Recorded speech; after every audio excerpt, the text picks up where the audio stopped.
that's very well stated, and a dilemma which raises the need for research, I think, some actual, additional research to help us find out what's going on and what the standards that we've established through these state and federal programs actually result in terms of those different factors that may lead to obesity or diabetes, or would lead to that balanced meal that is optimal for good health. So it's something I see, or you see, extension folks are writing copious notes that it may be something that we actually have to do some federal and state studies on to track what the standards result in terms of outcomes. One other thing that comes in whenever you set a standard is how do you enforce it? While Laura pointed out quite well that California is meeting in recent surveys far better than it did in the past, the various percentage standards for percent of daily intake of various nutrients and calories and fat. If the school district is over on the percentage of fat in their meals, what is done about that? We require, when we go out every 5 years and review a district's overall food service operation, any area, including the nutritional content of the meals where we're finding them out of compliance, we require a corrective action plan. If it's a very severe compliance issue, we then do a follow-up visit. But there's a process in place. Again, they do a corrective action plan to show what are they going to do. Sometimes with the nutrition quality of the meal, it can be a relatively simple fix. Substituting a lower fat option for something that's on the menu that then brings them into compliance. And I would also add that I believe we're one of the few states in the country that posts the nutrition content for school meals up on our website, and we're about in the next couple months going to post more recent data.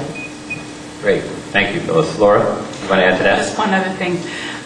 The evaluation that's done every 5 years is 1 week, and so we're making a guess that every week it looks like that in terms of the menu planning. So I think it's important also to reinforce through trainings and other opportunities just good basic practices that are in place every day, not just for the week that's being reviewed. So we really encourage the state, and they do an excellent job of that. Great. Finally, this is maybe more for the panel that will be forwarding ideas to what should the role be, your capability, staffing-wise and everything else, through the Department of Education to get to analyze those meals, look at those standards, compliance or not, is stretched mighty thin. And you mentioned a 5-year cycle. What obligations are there for the elected school board and the superintendent of districts to just take care of it on the spot? So if they see that they're out of compliance, what mandates are there currently in place to, or what direction is currently in place to the local body that's overseeing the nutrition of these kids to meet the goals and take the corrective action rather than wait for you to come in your 5-year cycle? Well, for districts that are following one of the food-based menu planning options, they probably don't have the computer capability and the software to analyze their meals. They may, and just may choose not to follow that. So just requiring them to analyze the nutritional content of their meals probably would be a real challenge. I guess it's possible they could contract out for that. Something that, should we move down the line of, using SHAPE more fully in California, there would be nothing that would preclude the department from receiving additional resources, not perhaps to do a total review of a district's operation more frequently than every 5 years, but if what the legislature and the governor and everybody's interested in is more regular monitoring of the nutritional content, that's something that we could do more frequently. Great. And finally, on the 5-year cycle that you have, Laura touched on this, you're getting generally good compliance. What, if you were to have a category of significantly out of compliance, how many schools meals are significantly out of compliance. We have 1,000 school districts. We have... I don't know if I can answer that question, but I just very generally, what's happening in California is mirroring the data that Laura put up nationally, that at least for 2004, 2005, our preliminary data indicates that the meals that were served had about 30.2% calories from fat, which is not far from the 30% limit, 10.1% calories from saturated fat. If we move the target, as Laura had indicated, up to, let's say, 35% calories from fat, about 83–84% of schools would be in compliance, and if we raise the saturated fat target to 12%, again, we're in the 80% compliance. So we think there's substantial compliance in California, and it mirrors the national data as well. Excellent. Thank you all for your excellent presentations and information. So thanks to Laura Walters, to Phyllis Paul, and to Jesus Mendoza. Our second panel is reality check.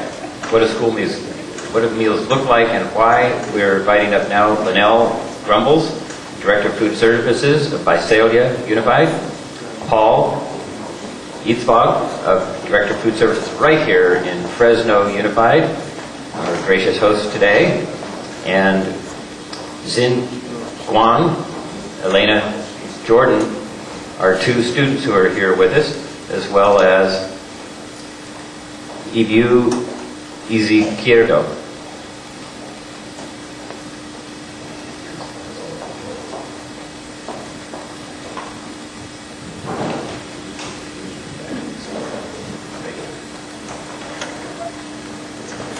The students are going to come up in a moment after the first two take off, although there's a number of chairs up there if you want to come up right now. We have three students from the State Youth Board on Obesity Prevention. We're very glad they're here. Mr. Izquierdo, and Mr. Guam, and Elena Jordan. We'll get started as they're coming on up. We welcome everyone. Who's going to start on the panel? Paul or Linnell? Which of you would like to start? I can go ahead and start. They're going to pull up a PowerPoint real quick. I'll go ahead and just introduce myself. I'm Paul Eichsvog. I'm the Director of Food Services for Fresno Unified. I was actually thinking about this earlier. I have almost 20 years of management experience. I've got an MBA out of Colorado State University. A bulk of my background has actually been on the university side of things. I used to work for contract companies back in the Midwest. Came out here for family. My wife is from Fresno, and we're happy to be here. And I've been with Fresno Unified for just over a year. And my counterpart is Linnell. And I'm Linnell Grumbles. I'm the Director of Nutritional Services for Visalia Unified School District. I've been there for about 2 years. I'm also a registered dietitian, hold a master's degree in nutrition and food service, and have over 20 years of experience in school nutrition programs. You know, a little bit about Fresno Unified. I'll give you a little bit of background on us. We're the third or fourth largest food program in the state, depending on where we lie behind Long Beach. We go back and forth a little bit on that. We're the fourth largest district in the state. We have 100 school sites. We have 67 Provision 2 school sites of 100 sites. For those of you that don't know what a Provision 2 site is, that's where the free and reduced percentages are high enough that every student at that school eats at no charge. The threshold for that is about 88%. But we actually, when we do our P2 schools, we're doing kind of a break-even analysis per site to see where it lies at each site, since it's a little bit different. If we can come down a little bit lower, we will. Our mission is to feed all kids, and especially with the demographics of students that we have, 79% of our students are free and reduced. So we have a large free and reduced population. And as the Senator spoke earlier, some of the challenges that we have, we'll get into this, is, you know, access for some of our student groups. The neighborhoods that some of our kids live in, you know, the shopping is done at liquor stores and convenience stores and those kind of places, and the access to Bonds and Save Mart isn't quite there. So one of the things that we'll be talking about is how we can get those access to those students. So We are still only charging $1 per elementary school students for paid students, and we only charge $1.25 for our secondary students. We have not increased those rates, and we also subsidize the reduced students in our district through our department. So the reduced student in Fresno Unified does not get charged the reduced rate. It's one of the things that we try to do to, once again, push our mission about feeding all kids. Visalia Unified services 28,000 students and is about the 40th largest school district in California compared to number 4 here.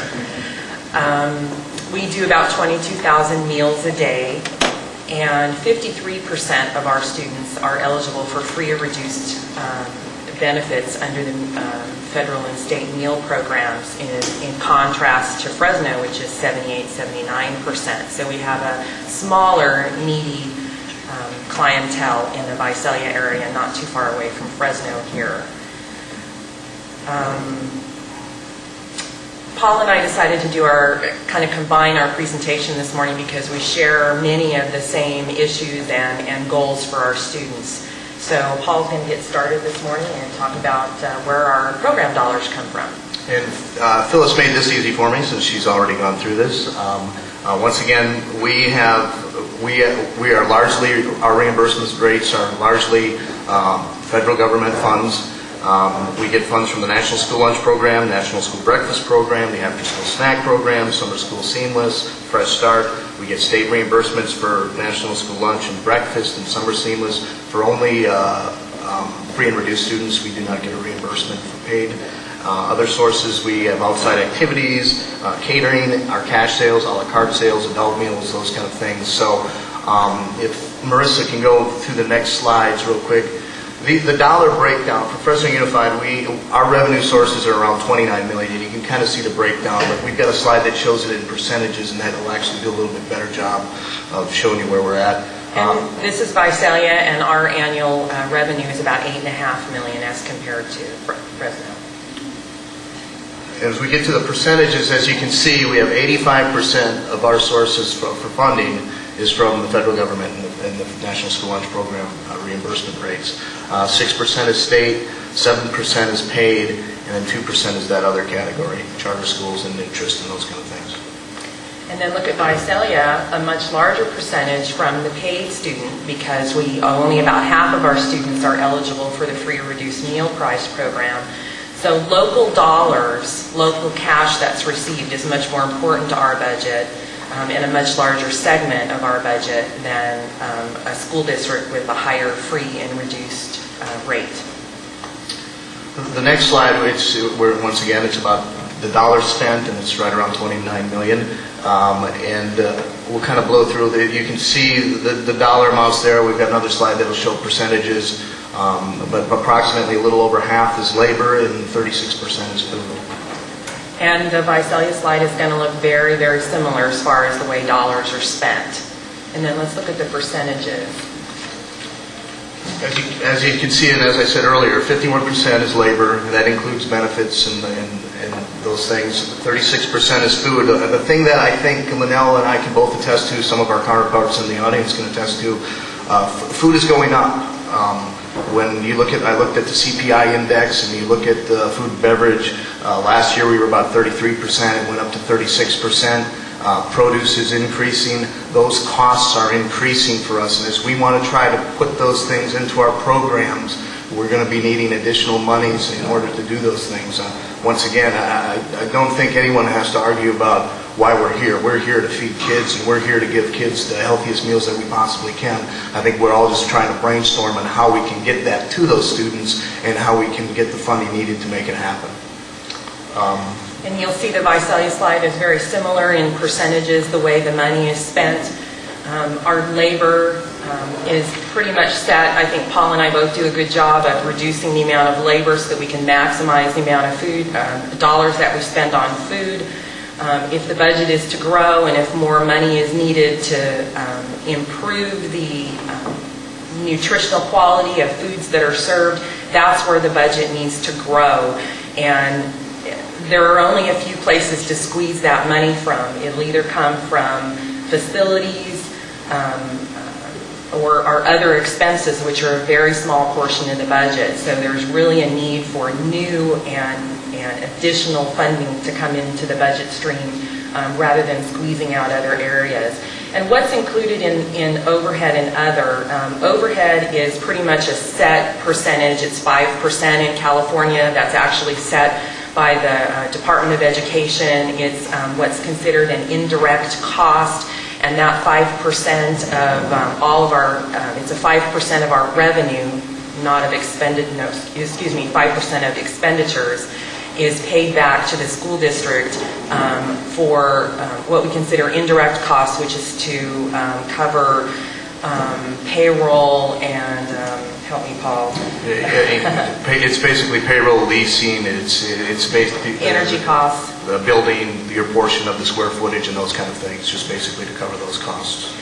And then the facilities is new equipment and repair and so on. And also in other costs would be cold storage fees, if you need to use an off-site cold storage, computers, office supplies, the trucks that we use to move food from one site to another, fuel for that, maintenance costs, and so on. Very small percentage of our budget. Materials, supplies, cleaning supplies as well. Yeah, we wanted to touch on commodities just briefly. Both Fresno and Visalia utilize their commodity dollars, which, as Phyllis or the earlier panel described as a per meal rate, is about 18 cents per meal right now. Those dollars, they're basically play money, and we're allotted a certain amount of dollars, different types of commodity items that come from USDA. The DoD program, Department of Defense Produce Program, neither Paul or I use that, and that's because produce is so much cheaper here in the Valley that we really don't want to utilize our precious commodity dollars on that, and we prefer to expend those commodity dollars on more expensive items such as protein items that go on the plate, and it's definitely a better dollar value. Also, DoD commodities come from a centralized warehouse, not necessarily from local producers, and Paul and I both have good systems in place to use local producers and local growers. So, and just to kind of to add on to that, you know, Fresno Unified, even though I've only been here a year, they've tried for a couple of years to make it work, but once again, because of the centralization of that product coming from Sacramento and really no distribution out of the Valley or partnering with distributors out of the Valley, we were having quality issues, size issues, and making it very difficult to make it work. So it's not like we didn't go down the avenue to try to make it work. It just wasn't working for us, and we could come up with a better plan internally. Challenges. You know, I kind of mentioned that earlier. When you look at what we're facing as food service departments, as districts, you know, once again, usually I start out and I've got a picture of kids sitting at a table, and I like to start out that presentation by showing that picture. We did one last night, and I had that presentation there, and you get to see the faces of those kids. And what I say is, when you look at those faces, and if you're not here for the kids, then you shouldn't be here. You should be somewhere else doing something else, because that's what we're here for. That's what we should be about. And once again, I think, you know, something like this is very good for us to get out and talk about, because I think we're all on the same page trying to get there. I think it helps us collaborate together to put the message forward as one. Funding is an issue for us. As we noted before, we've got an increase in costs. We've got benefit costs going up. There's things that we battle with district to district that are all the same. You know, Linnell and I and Jeff and Robert, we all deal with the same kind of things. So funding is an issue. Essentially, when you look at the state reimbursement rate, it hasn't really increased much in 14 to 20 years. I got that 14 years from my good friend Sue down there. Cents? Yes, 15/21 cents. Which one is 15 is the one that's been sort of stuck? Well, 15 is what it is, but 21 was what it was going to be, and right now we actually are getting paid for the 21. We just don't know if it'll continue or if it'll go away or how that'll work out, but I'm sure it'll all work itself out. Just in contrast, when I started in school lunch in 1986, it was 11.5 cents. So, and when you look at that percentage chart that we had earlier, when you're looking at the percentage of funding sources, for districts of high, free, and reduced populations, 85% of our money is coming from the federal government. Yet we're getting a lot of legislation through the state in regards to SB 12 and SB 965, which is good legislation to help work with, trying to battle the obesity issues and battle the diabetes issues that we have with our kids today. But the issue is we're getting more mandated legislation, but we're not getting more additional funding to help train our staff and to help offset some of the costs that we will incur in order to make those things happen. I talked about the increasing labor and benefit costs, and I talked a little bit about the increase in legislation. So I think it's important that we get it out on the table and we talk about it, and we talk about how maybe we can push and look for additional funding to make some of these things go. Competitive food sales is an ongoing issue for us and has been for many years. Competitive food sales are defined as any food or beverage that's sold against the federal meal program. Competitive food sales come from both our own programs, actually, with a la carte sales, as well as student and other organizations that sell food and beverages on school campuses. One of the real problems that we face is that competition versus the school meal program. Those other venues will draw kids selling lots of junk-type foods in and away from the federal meal program, the more healthy meal. In addition to drawing revenue away from our programs, they have also always been less nutritious types foods sold there. SB 12 and 965 will assist schools because those regulations are campus-wide, not just for the food service program. So healthier types of foods will be sold from those venues now, which is positive. Yeah, and just to add on to that, I think that what's important to know with the student groups and the student stores is to really kind of come up with a way, and we're trying to think outside the box, and I actually had a discussion with Karen Gillian, our representative, and I see her out in the audience there, and she actually came up with a good idea. And I think what you want to do is you want to look for a win-win.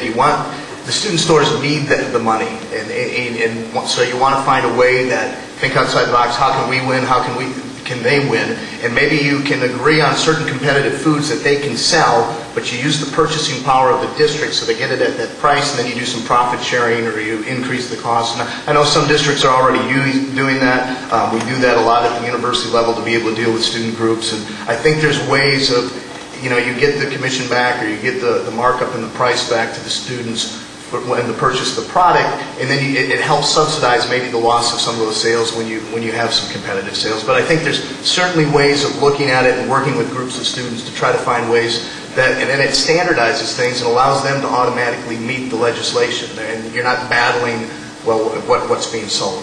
So. Right. In Visalia, we do what we call club carts, and it's a profit-sharing venture. We have a student club that will come in and pick up a food cart from us and take it out on campus and sell. We have control over the types and quantity of food that are on the cart, and then we split the net revenue with the club. So it allows them to make some money, allows us not to lose revenue in the department. Other issues that we face are aging facilities and equipment. This is a lovely new cafeteria that we're in, but many of them are not so lovely or new. Eating facilities are small in some schools, campuses that are overcrowded now. We have many schools in Visalia that have 2-hour meal periods with 6 or 8 rotations in the cafeteria because there's not enough room for the kids to sit. So we may start lunch at 10 minutes to 11 and finish up around 1 o'clock in the afternoon to get the turns in the cafeteria and feed all 1,000 kids that are at an elementary school site. Also, aging equipment in the kitchens.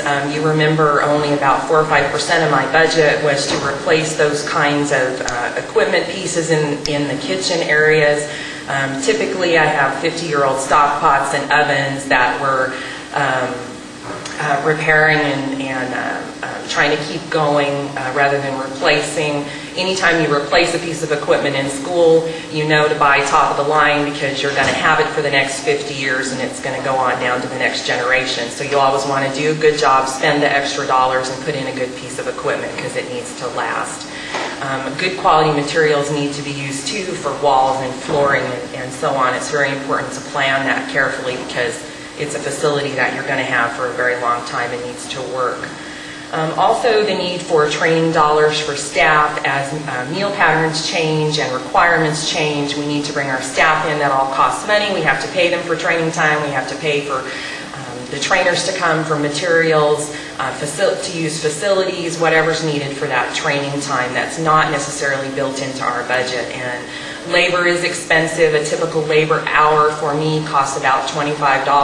That's including the wage and benefits. So at $25 an hour per person for training, it becomes an expensive venture. Yeah, and I'd just like to add, I think sometimes labor gets lost when we talk about it, but it essentially is our most important resource. And one of the things that we're really trying to do this year is trying to put the training back into our labor force. And I say this everywhere I go. We have the hardest, most committed people and I'm proud of the people that we have. And it's really talking about trying to put the pride back into what we do. Food service can tend to be a thankless job. You don't hear a lot of things unless it's bad news. And what we try to do is really reinforce in our leaders and really reinforce in what we talk about is we should be proud of what we do. We have an important job and we're part of the education process. So I think it's really important to note that, that you can't underestimate the importance of that resource. Meal times is the last issue that we'd like to talk about today. There are many more, but we tried to get it down to one slide. And when I'm talking about meal times, I'm talking about the amount of time that kids have to eat. I was talking about shuffling 1,000 kids through a cafeteria in 2 hours. By the time they get through the line, get their food and sit down, they may have 5 or 10 minutes to eat before it's time to go out on the playground and play. Typically, my 4 high school campuses have about 2,000 students on each campus, and we have one 40-minute meal period to feed 2,000 kids. You have to have many points of sale. That takes a lot of equipment, a lot of labor. Definitely an issue. Some kids just barely get to the front of the line before the bell rings, and maybe these kids are going to talk about that today. And then they don't have time to eat the good, nutritious meal that we provide for them. So other options are chosen. The student store line is quicker. They're trying to get something in their tummy to make it through the afternoon. Maybe nutrition isn't on the top of the list just because of the limited amount of meal time. Thank you. Excellent presentation. I like the way you worked back and forth together on that. We'll stand by for some questions. And we are now pleased to have the representative of the statewide youth board on obesity prevention and working as well with our state wellness task force. We have Xin Guan, Elena Jordan, and Abu Izquierdo. Who would like to go first?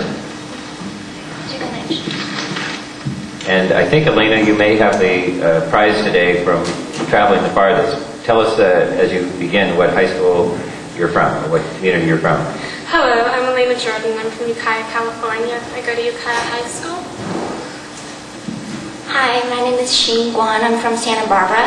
I go to San Marcos High School. Hello, my name is Abu Izquierdo. I'm from southern Los Angeles, Emmanuel High School. And we're from the statewide youth board on obesity prevention, also known as the youth board. The youth board was started in 2004 to provide a youth voice to programs and policies that deal with the prevention of obesity. The board is currently made up of 28 students from 7 communities across the state. We have members from Ukiah, Oakland, Stockton, Sacramento, Southern Los Angeles, Santa Barbara, and Baldwin Park.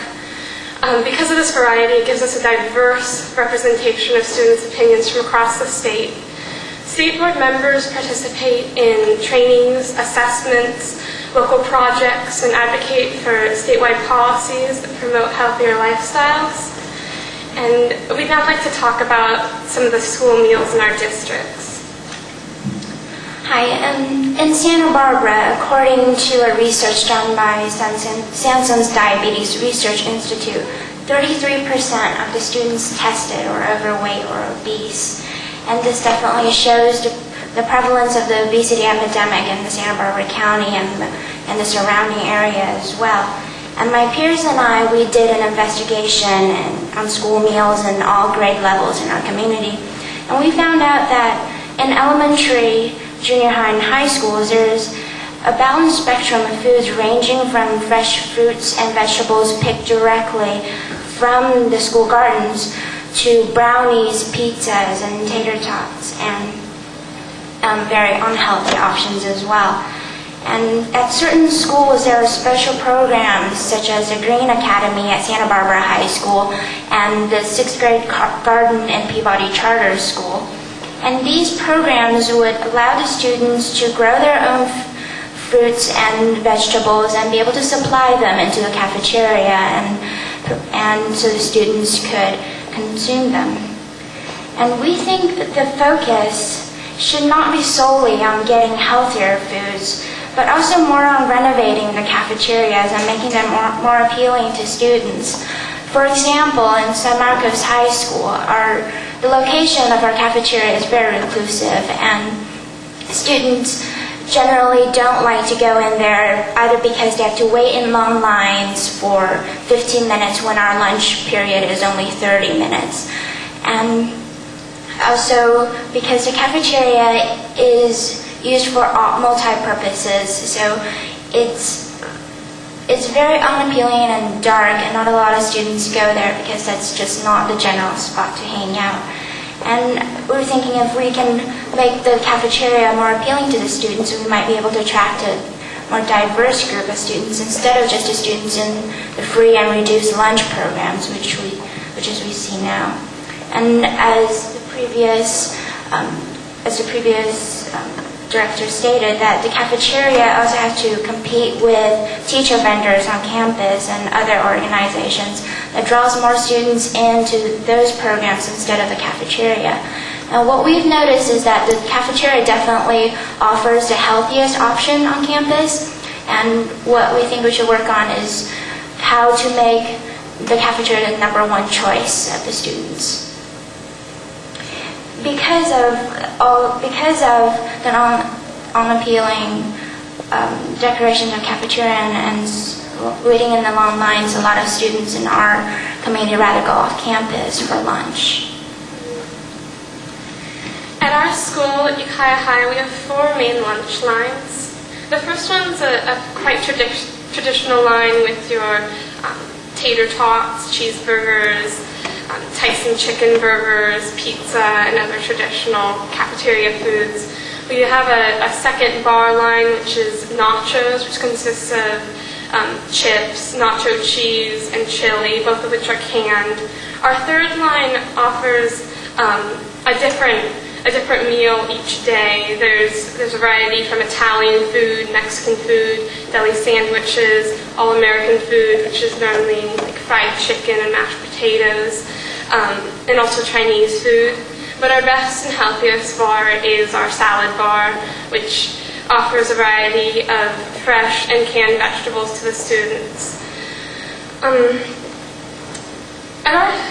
In the last couple of years, we've seen some great improvements in our cafeteria. One is we've seen a shift from 2% milk to 1%, which offers a healthier standard to the students. It's nice to see the change. The second one is they've brought in fresh fruits to the cafeteria. You'll see them in the cafeteria. But there's a small problem with the fruit, and that is that a lot of times it's slightly underripe. And I think it would be more effective if the fruit was riper. I think the students would enjoy it more. But the one thing that takes away from our school meals program is the fact that many of the students go out to lunch. This is because, it's thought of as the cool thing to do, to go out to lunch. It's the popular option, and also it's because many of the students are not satisfied with the school meals provided. But the problem is that many of the students go to places such as McDonald's, Burger King, Taco Bell, and these are not very healthy options. So if we could improve the quality of the meals, it would make a difference. It would make an even bigger difference if we could close off the campus, because at this point the kids aren't even going to the cafeteria to eat the school meals.